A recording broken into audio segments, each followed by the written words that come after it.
Boletín Diario de la Conferencia General, 1895. El mensaje del tercer ángel, número 3. A. T. Jones.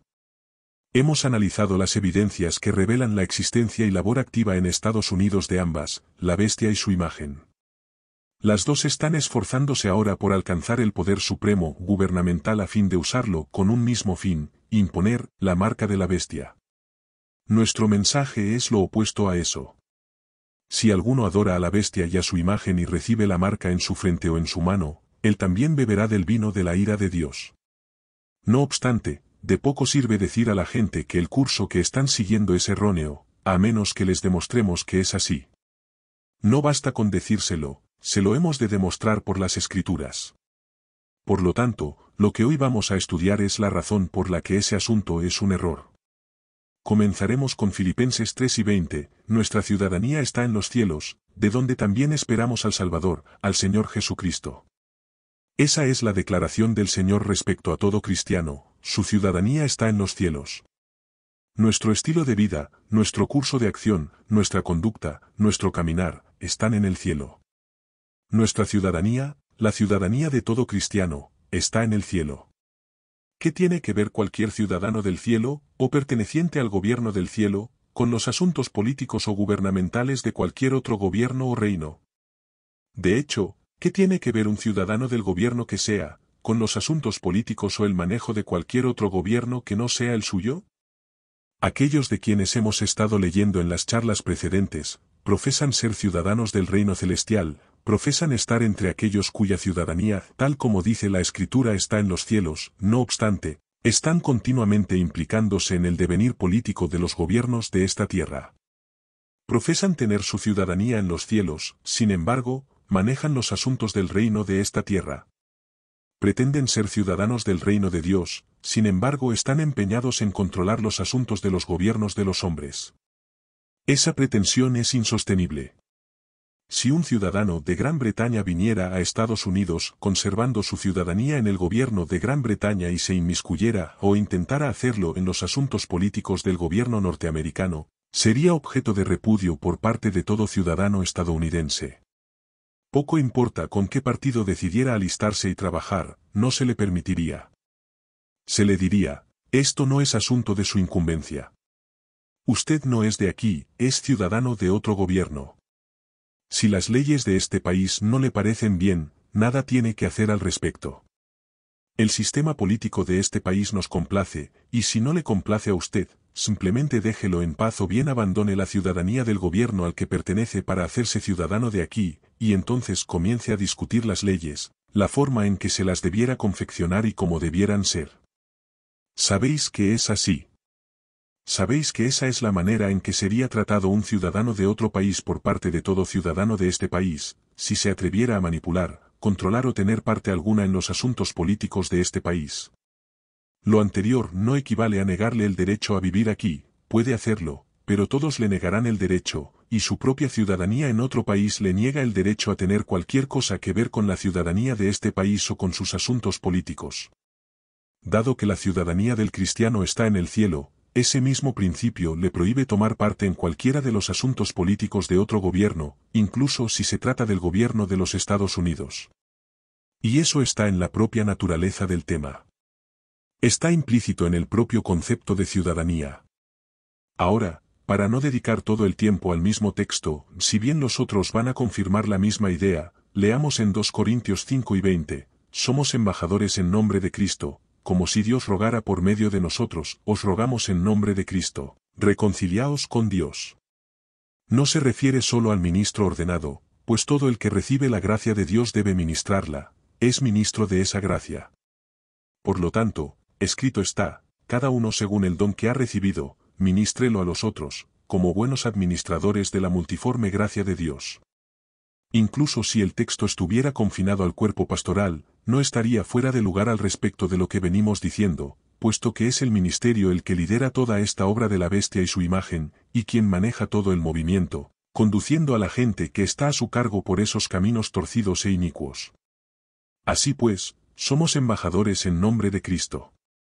Un embajador es alguien a quien un gobierno ha enviado y acreditado como representante de dicho gobierno para otro país. Forma parte de las buenas prácticas del embajador el guardarse de interferir con el asunto político que sea del gobierno ante el cual ha sido acreditado.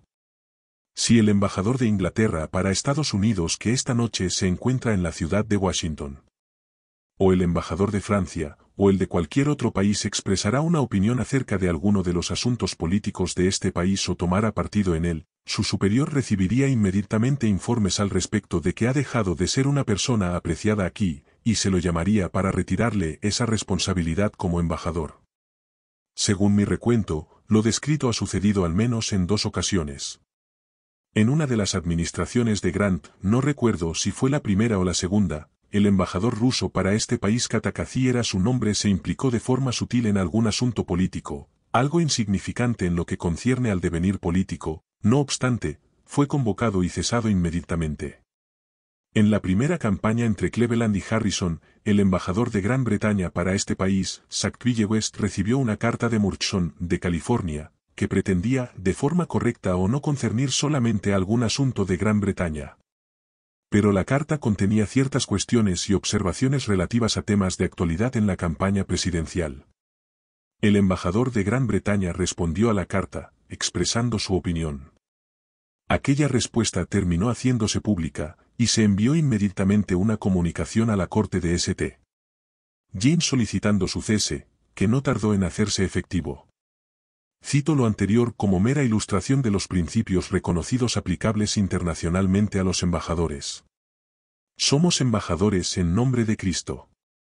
Esos dirigentes eclesiásticos que están edificando la bestia y su imagen profesan estar en el lugar de Cristo, y profesan ser sus embajadores, sin embargo, no es ya que expresen opiniones, sino que establecen leyes, manipulan campañas, moldean a los políticos y dan forma a todo el curso político de esos gobiernos entre las naciones y pueblos ante los que están acreditados. Eso viola el primero, el último y todos los principios de la buena práctica de un embajador.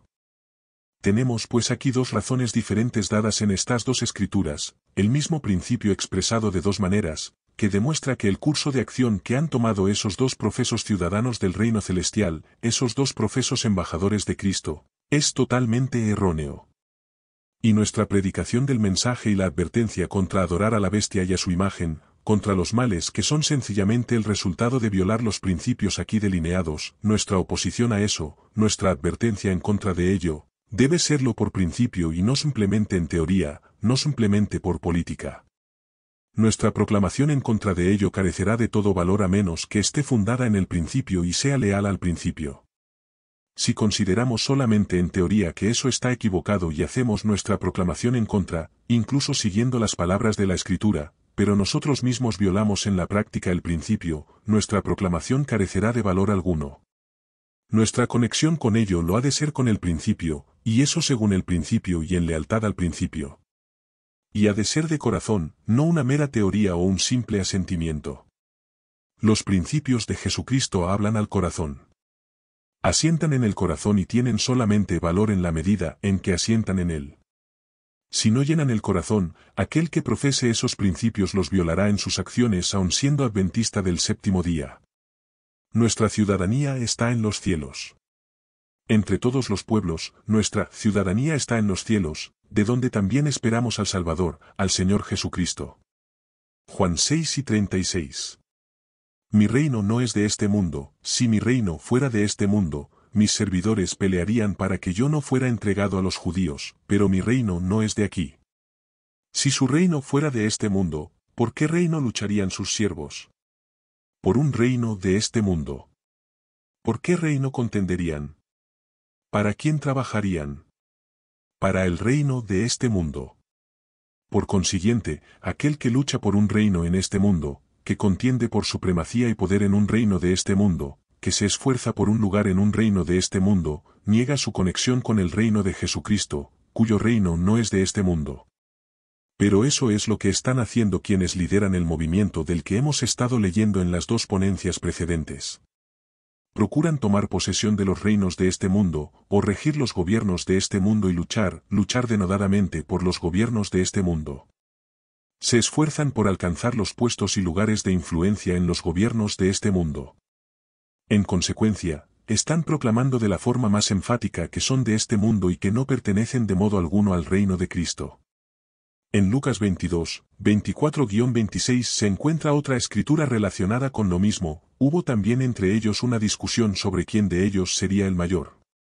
La disputa era acerca de quién sería el mayor en el reino que esperaban que se estableciera en esta tierra, el reino que esperaban que Cristo estableciera, y que ellos consideraban que sería un reino de este mundo en el que ellos ocuparían un lugar. ¿Quién sería tenido por el principal y ostentaría el puesto más elevado en aquel esperado reino? Se trataba de un concepto totalmente equivocado acerca del reino, pero la lección que les dio entonces es aplicable a cualquier situación similar. Él les dijo: los reyes de las naciones se enseñorean de ellas, y los que sobre ellas tienen autoridad son llamados bienhechores. Bienhechores o benefactores, agentes del bien.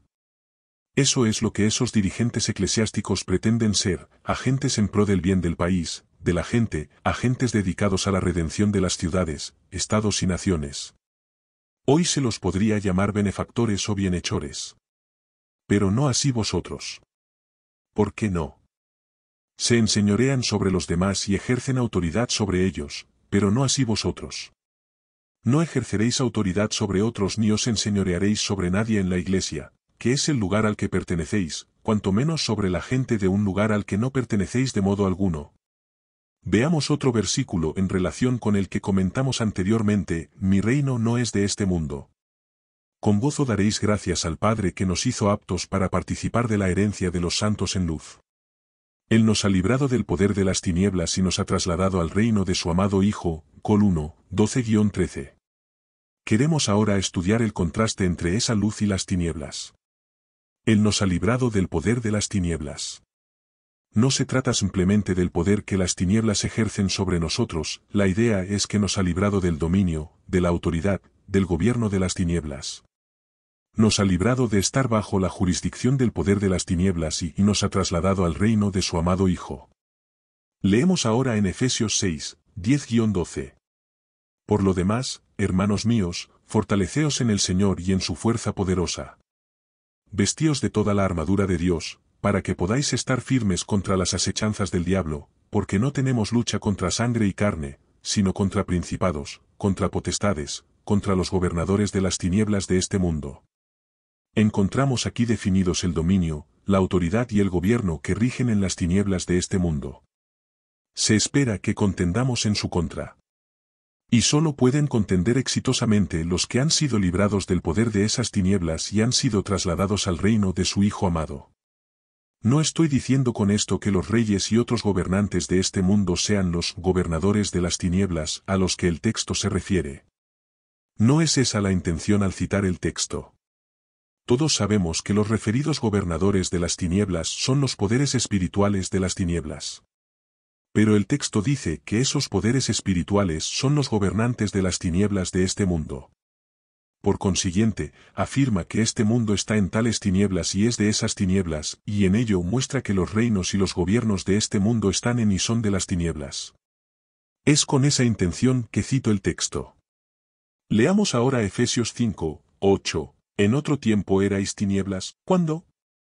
Cuando estuvimos sujetos a los gobernadores de las tinieblas de este mundo, cuando estuvimos en el pecado. Porque en otro tiempo erais tinieblas, pero ahora sois luz en el Señor, andad como hijos de luz, comprobando lo que es agradable al Señor.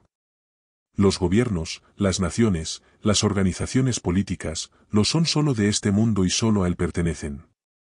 Y el mundo está bajo el dominio de las tinieblas. Porque aquí que tinieblas cubrirán la tierra, y oscuridad los pueblos. Pero el que ha sido trasladado de las tinieblas, librado de ellas y trasladado al reino del amado Hijo de Dios, es de otro mundo, pertenece a otro mundo, está conectado con otro mundo, que es el mundo celestial, y la ciudad a la que pertenece es la ciudad celestial. Esa es su ciudadanía, la del dominio y el mundo de la luz. ¿Qué conexión tiene el reino de la luz con los reinos de las tinieblas? ¿Qué tiene que ver ese gobierno que está en la luz y es de la luz, con gobiernos que están en las tinieblas y son de las tinieblas? Quienes profesan, como es el caso de los militantes en la Reforma Nacional, pertenecer al dominio de la luz, al reino de la luz, ¿Qué debieran tener que ver con los asuntos de las tinieblas y con el gobierno y dominios que pertenecen solo a este mundo de tinieblas? ¿Qué compañerismo tiene la justicia con la injusticia, y qué comunión, la luz con las tinieblas? Esa es la pregunta pertinente aquí. Encontramos expresado el mismo pensamiento en relación con el texto que estamos estudiando. Leamos ahora cómo se relaciona en su conjunto. En otro tiempo erais tinieblas, pero ahora sois luz en el Señor, andad como hijos de luz, porque el fruto del Espíritu es en toda bondad, justicia y verdad, comprobando lo que es agradable al Señor. Y no participéis en las obras infructuosas de las tinieblas, sino más bien reprendedlas. ¿Cuánto del mundo está incluido bajo el dominio de la bestia y de su imagen? Todo el mundo. ¿Cuál es nuestro mensaje? Si alguno adora a la bestia y a su imagen, ese es nuestro mensaje al mundo. ¿A cuánto del mundo es aplicable y apropiado este mensaje? A todo el mundo. ¿En qué consiste entonces ese mensaje, excepto en no tener nada que ver con las obras infructuosas de las tinieblas, sino más bien en reprenderlas? ¿Va a reprender ese mensaje a todo el que esté implicado en la obra de la bestia y su imagen? Ciertamente lo hará. La obra de la bestia y de su imagen viola el principio de la ciudadanía del reino de Dios, y el de cualquier otro reino. Viola la buena práctica del embajador de Jesucristo, o la de cualquier otro embajador. Viola el principio que Jesucristo expuso ante sus discípulos relativo a la búsqueda de posición y autoridad. Viola el principio de Cristo, quien separa el gobierno de Dios de los gobiernos de esta tierra, separa a la luz de las tinieblas. Es sencillamente un intento de unir la luz con las tinieblas, y se trata siempre y solamente de tinieblas, pues solo puede ser el espíritu de las tinieblas el que procure fusionar el gobierno de la luz con los gobiernos de las tinieblas. Quisiera leer algunos otros textos, Juan 5 y 14 y siguientes, la oración de Cristo en favor de sus discípulos, yo les he dado tu palabra, y el mundo los odió. En otro lugar les dice, Juan 3 y 19.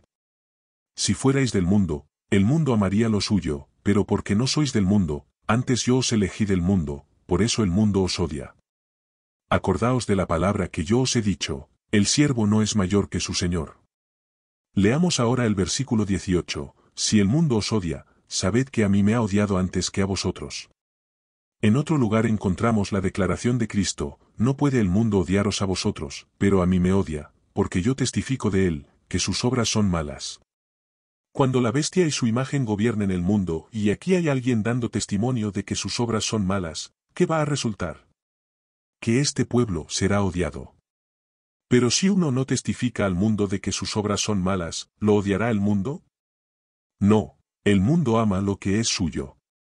Leamos ahora el versículo 14 de Juan 17, yo les he dado tu palabra, y el mundo los odió porque no son del mundo, como tampoco yo soy del mundo. Ahí está la norma, la medida de compasión que prueba nuestra relación con este mundo. Es Jesucristo. No son del mundo, como tampoco yo soy del mundo. No ruego que los quites del mundo, sino que los guardes del mal.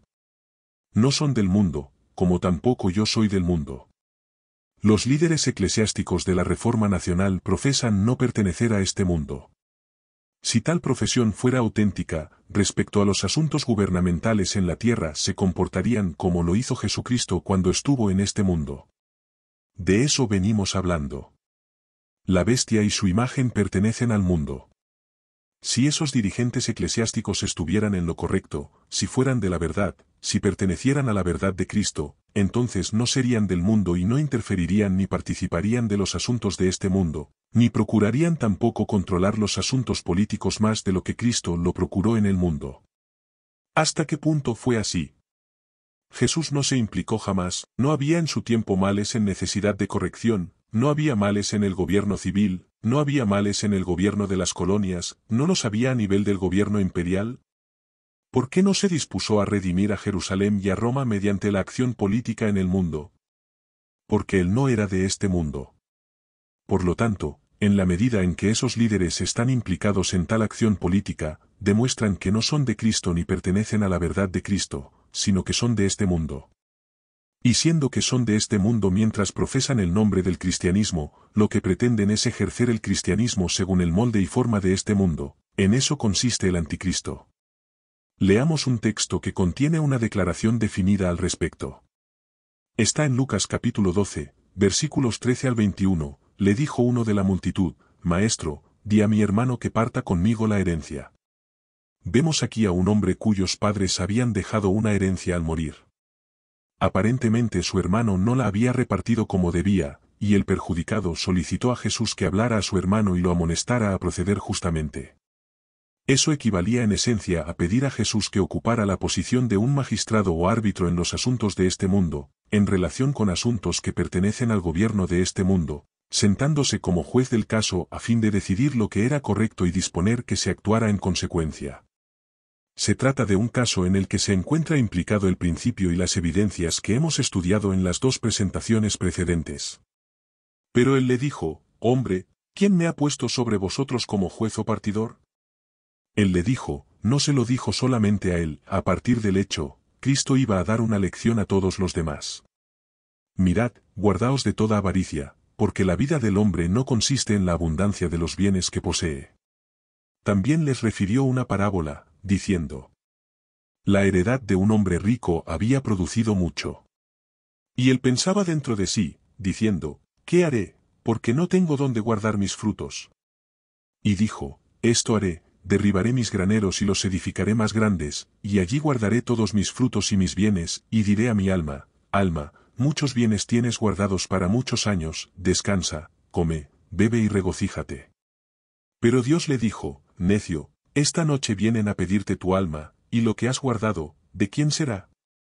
Así es el que hace para sí tesoro y no es rico para con Dios. Hagamos ahora otra consideración relativa al oficio de embajador. Los embajadores son legítimamente enviados de un gobierno, de un reino a otro. Tal como hemos visto ya, no se envía al embajador con el mandato de que manipule, interfiera o tenga absolutamente nada que ver con las cuestiones del gobierno, o con los encargados de ese gobierno en el desempeño de su función administrativa. Se lo envía a ese otro país y gobierno con el mandato de que atienda los asuntos de su propio gobierno, tal como puedan ir surgiendo en aquel país o gobierno que lo acoge. Ese es el motivo por el que se lo envía. En Estados Unidos hay súbditos de Gran Bretaña, y hay en nuestro país intereses que conciernen a Gran Bretaña en lo que respecta a sus súbditos aquí. Por consiguiente, ese país envía embajadores aquí, representantes personales nacionales para ocuparse en los intereses de Gran Bretaña y de los súbditos que tiene aquí, en aquello que pudiera surgir en el territorio del gobierno de los Estados Unidos. Solo a esas cosas debe enfocar su atención y dedicar su tiempo, a los asuntos de su propio país, en lo que pueda surgir en el país donde se encuentra. Así fue enviado Jesucristo como embajador de Dios a este mundo.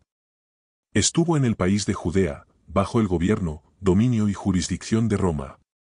Cuando se le pidió que se ocupara de asuntos y emprendiera acciones que pertenecían a la jurisdicción de ese otro país, lejos de ceder a aquella invitación, se atuvo estrictamente a los asuntos que tienen que ver con su propio país. Se le invitó a que actuara como juez y árbitro en cosas que pertenecían plenamente al gobierno del país en el que estaba, y donde estaba también el hombre que le hizo aquella petición. Pero Jesús no estaba allí para ocuparse de esos asuntos. Estaba para ocuparse de los asuntos del reino de Dios, del gobierno que lo envió. En lugar de cruzar aquella línea roja e interferir en los asuntos que pertenecían legítimamente a la jurisdicción de este mundo, en fidelidad a su mandato se mantuvo leal al reino al que pertenecía y al rey al que representaba. Su dedicación fue estricta y su compromiso pleno con los asuntos del gobierno del reino de Dios, a medida que surgieron en aquel reino de este mundo. Dios tiene a personas en este mundo. Tiene intereses en este mundo. Su pueblo tiene intereses en este mundo. Siendo así, Dios tiene embajadores en este mundo, pero están aquí para ocuparse de los asuntos del reino de Dios y del pueblo de Dios, a medida que surjan asuntos que afecten al reino de Dios en el devenir de las cosas en este mundo, y para nada de los asuntos de los reinos de este mundo. El embajador de Jesucristo que atraviesa esa línea y se implica en los asuntos de este mundo, solo puede hacerlo abandonando su propio gobierno y quebrantando su lealtad a su propio rey, lo hace invadiendo de forma ilegal e ilegítima la provincia de otro gobierno. Por eso es tan grande la maldad de este proceder. Eso es lo que constituyó la bestia en primer lugar, y es la razón por la que constituye la imagen de la bestia en segundo lugar. En este punto quiero hacer una pregunta: teniendo en cuenta solamente los textos que hemos considerado esta noche y los principios que encierran, no los que se les pudieran añadir, sino los que están intrínsecamente en ellos, si se hubieran seguido estrictamente esos principios en la Iglesia, tal como hizo Jesucristo en este mundo, habría habido, o podría haber habido jamás un papado, podría haber existido algo como la bestia, y podría haberse desarrollado una imagen de la bestia. De ninguna manera, es algo evidente. La violación de esos principios constituyó inevitablemente a la bestia en primer lugar, y en segundo lugar su nueva violación no pudo resultar en otra cosa distinta a la imagen de la bestia. El papado no se constituyó porque los profesos cristianos en el Imperio Romano fueran peores que cualesquiera otros profesos cristianos que jamás haya habido. No fue ese el motivo. Fue la violación de los mejores principios que jamás alumbraron al mundo, lo que resultó en la peor cosa que jamás haya tenido este mundo. Dios llamó al mundo nuevamente así mediante los principios del cristianismo que brillaron en la Reforma, estableciendo una vez más dichos principios en contra de la bestia, dando lugar al protestantismo tal como existió. Pero cuando esos profesos protestantes violan los mismos principios, el resultado es exactamente el mismo, una imagen perfecta de aquel original que surgió como resultado de violar los principios en primer lugar. Por consiguiente, ha quedado demostrado ante el mundo en esas dos ocasiones, que la violación de los principios encerrados en los versículos que hemos leído no puede llevar a nada que no sea maldecir al mundo con el espíritu mismo de la bestia papal. En consecuencia, ¿qué es lo que debe evitar cualquiera que tome el nombre de Cristo por encima de todo? La violación de esos principios. Y en lo que respecta a los propios adventistas del séptimo día, lo pertinente es que nos casemos eternamente con los principios y nos atengamos a ellos, ya que la violación de esos principios por parte de la Iglesia Adventista del séptimo día dará por resultado obrar las obras del papado tan ciertamente como ha sucedido con los protestantes o católicos. Así, vuelvo a decir, no fue debido a que los profesos cristianos del Imperio Romano fueran peores que cualquier otro pueblo en la tierra por lo que el papado es tan malvado, no es debido a que los líderes de la Iglesia protestante en esta tierra sean peores que cualesquiera otros, por lo que se ha formado la imagen de la bestia y está llevando a cabo sus acciones impías. No, es debido a que violaron los principios establecidos para el bienestar del mundo, y la violación de los mismos no puede traer otra cosa que no sea maldición para el mundo. La misma maldición que si fueran violados por los adventistas del séptimo día, siempre maldición allí donde sean violados.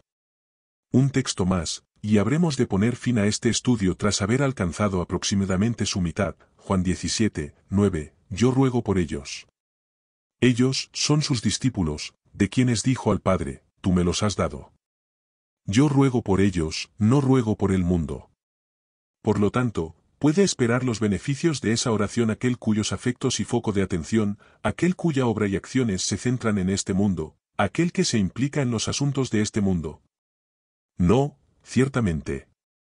Yo ruego por ellos, no ruego por el mundo, sino por los que me diste, porque tuyos son.